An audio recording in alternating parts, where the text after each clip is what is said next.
How are you, my friends? How are you? I'm sure we've all been asked that question this week, and I'm sure we've all asked it of others. But for right now, I want you to ask yourself that question and listen for the honest answer. In most settings, I'm okay will do, but I want an honest answer. There isn't a right or wrong response. How are you? I'll give you just a few seconds so that you can get in touch with that honest answer.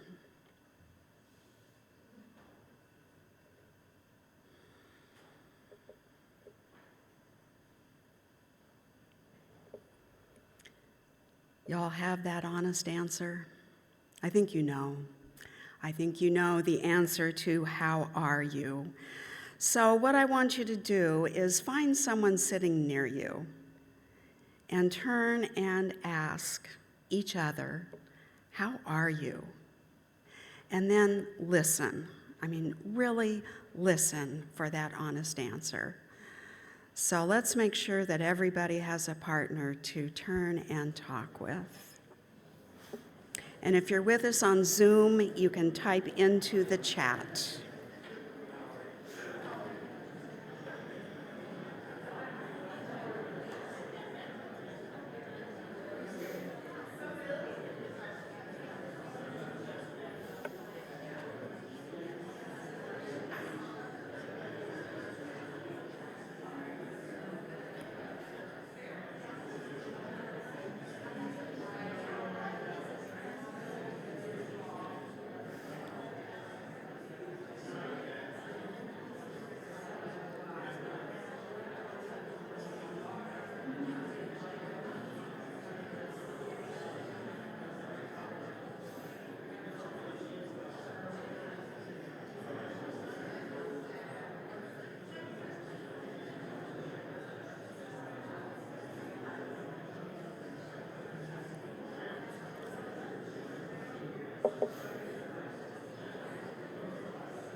I know these conversations could go on for hours, and I want you to know that after the service today, there will be plenty of time for you to connect with yourself and to connect with others at the vigil here in the sanctuary. I'll be hosting a processing circle for those of you who are more verbal, and we are going to be able to have a Zoom room open after the service for those of you who are here on Zoom. There's a story from India that is titled An Act of Truth. The story goes that there was a family, a middle-class family, a mother and a father who had only one child whom they loved and adored. One day, the child became very sick. They took him to doctor after doctor who didn't know what to do to make the child well again. As the child grew sicker and sicker, the parents were distraught. There was a famous spiritual healer, a yogi, who lived nearby, so they asked him if there was anything he could do to help revive their child who was dying. The yogi came, offered some herbal medicines, and said some blessings. Nothing happened.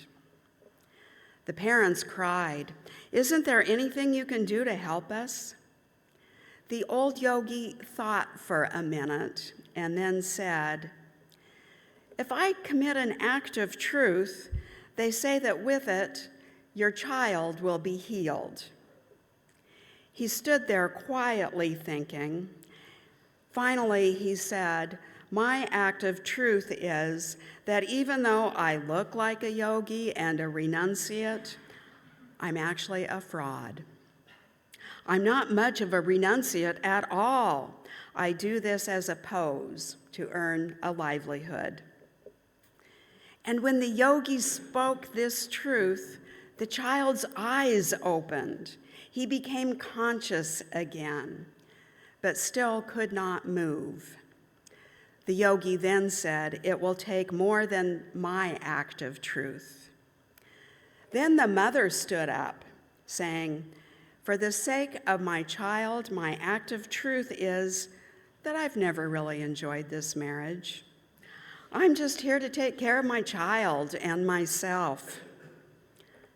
As soon as she spoke it, the child's body began to move and he could sit up. You can imagine how shocking this was for others to hear. But then the yogi said, "Apparently, it will take one more act of truth for your child to finally recover." The father said, "I seem to be a somewhat prosperous businessman, but I've really hidden the fact that I'm not very good at it. We're in debt, and sometimes I haven't been so honest."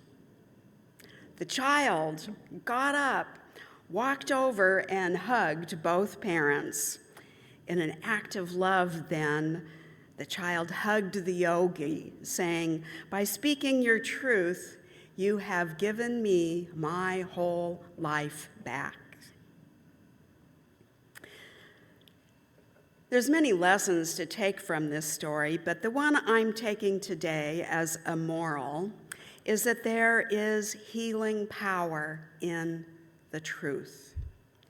In the Gospel according to John, Jesus is quoted as saying, "You shall know the truth, and the truth shall make you free."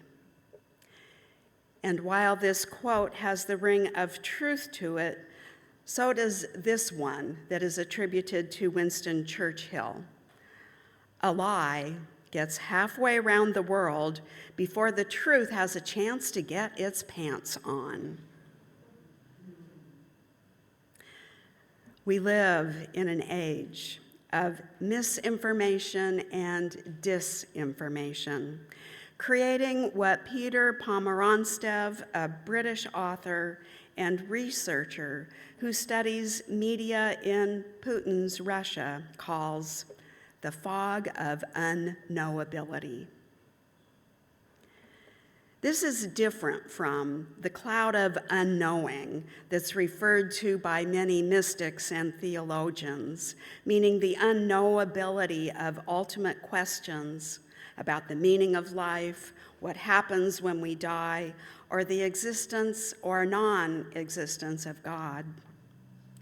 I'm talking about something else today.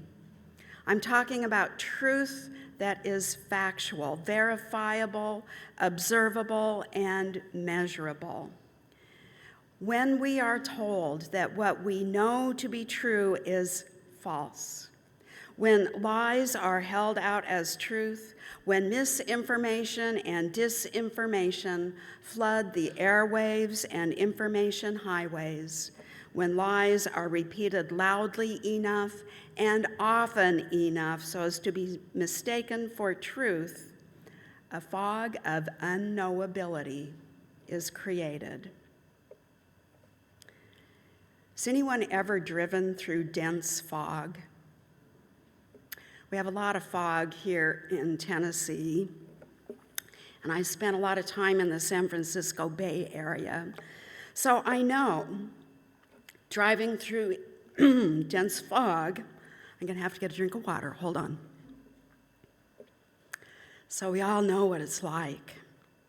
The confusion and disorientation of not being able to see where the edge of the road is or the lanes, not knowing where the cars are, knowing they're there, but not knowing how far or how close.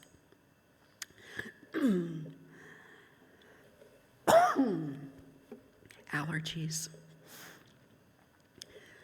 The fog of unknowability is like that.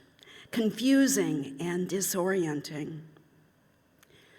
And the tragic result is the erosion of trust and the fear it creates. Lack of trust in institutions, in leaders, in neighbors, and worst of all, erosion of trust in ourselves.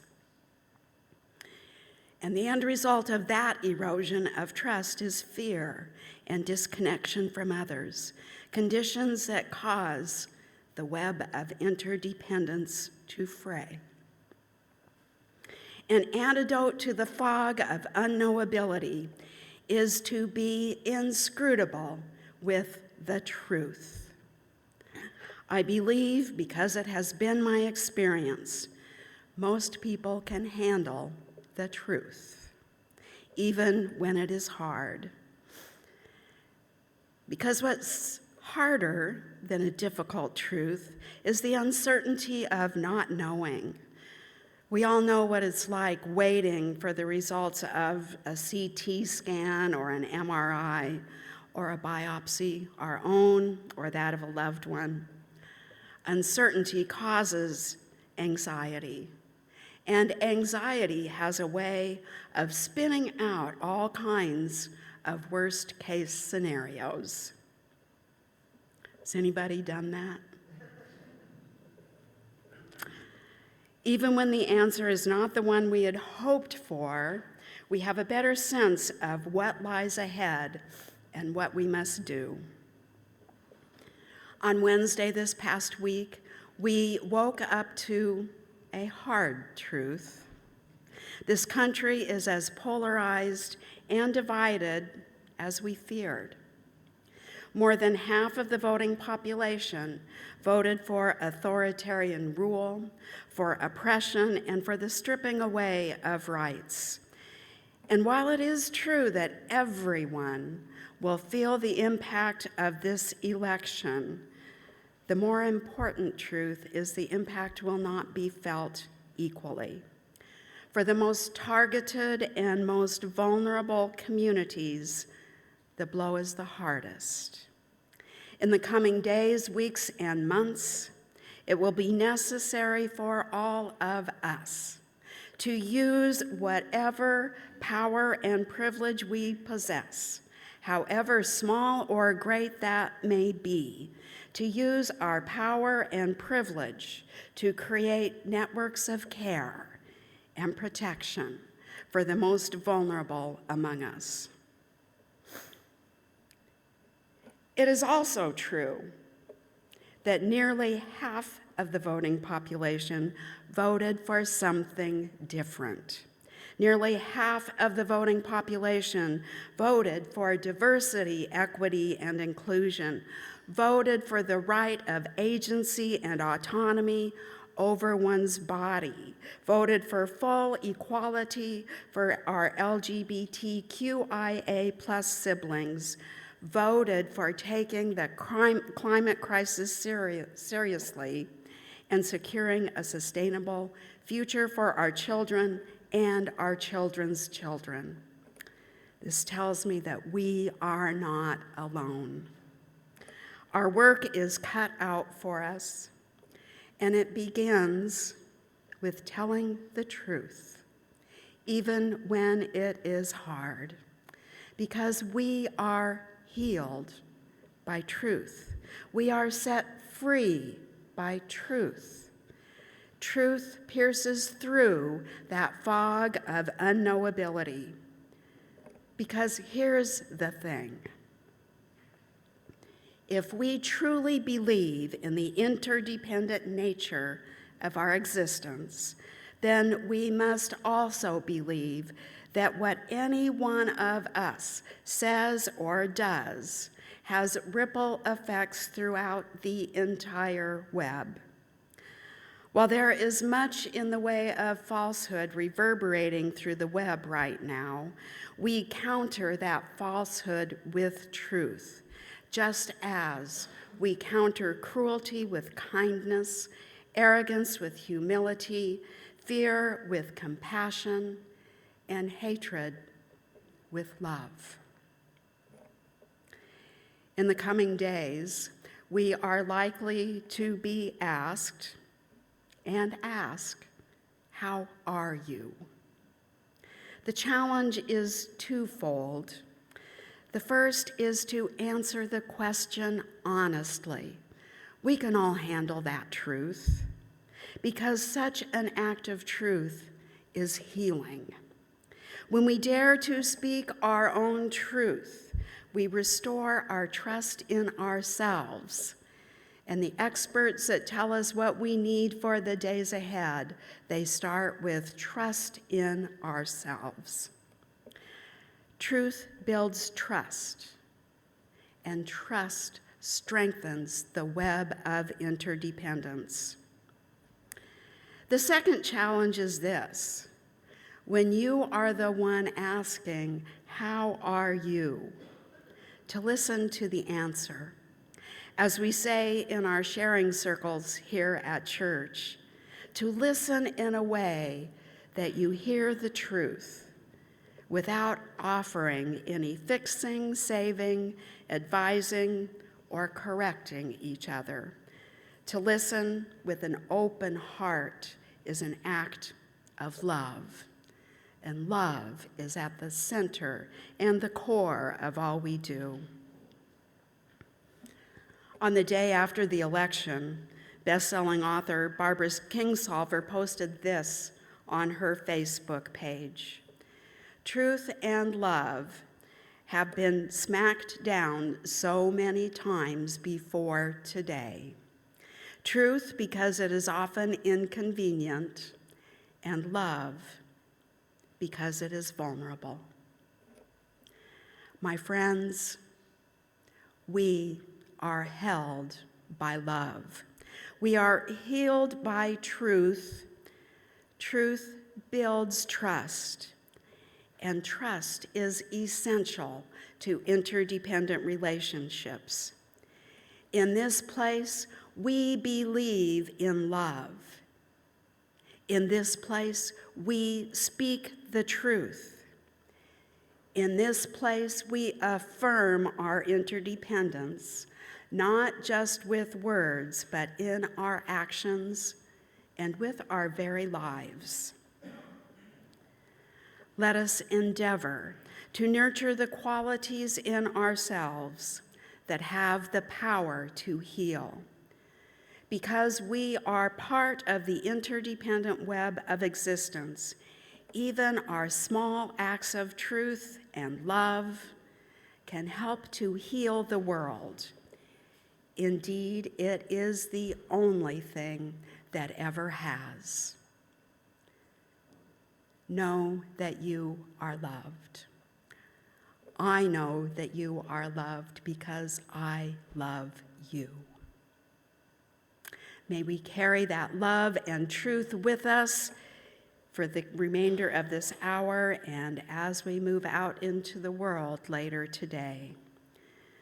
We are healed by truth. We are healed by love. May it be so, my friends. May it be so.